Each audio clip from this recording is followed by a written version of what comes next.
अस्सलाम वालेकुम everyone, it's फ़िज़ा। आज मैं आपसे चिकन मशरूम पाई की रेसिपी शेयर करने जा रही हूँ जो बनाने में बहुत इजी है और खाने में बहुत मज़ेदार है। इंशाल्लाह आप इस रेसिपी को ज़रूर ट्राई कीजिएगा, आपको भी पसंद आएगी। अगर आप चाहते हैं कि मैं आपके साथ मोर रेसिपीज़ शेयर करूँ, so please comment down below and don't forget to like, subscribe and hit the icon button so you don't miss out any of my videos.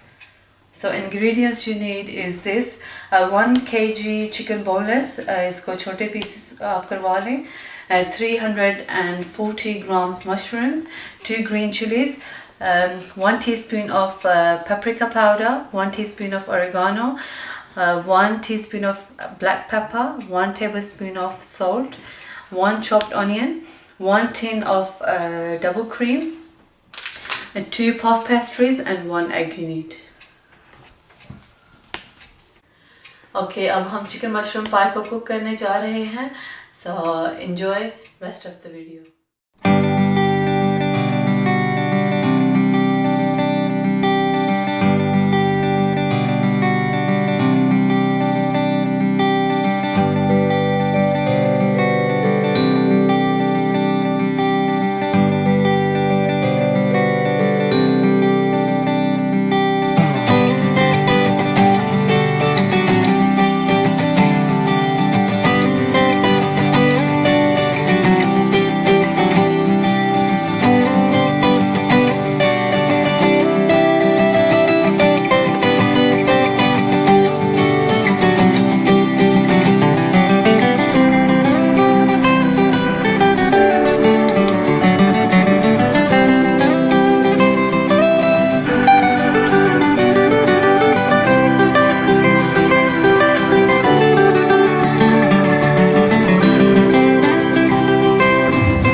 I hope you enjoyed my cooking video and see you soon. Bye.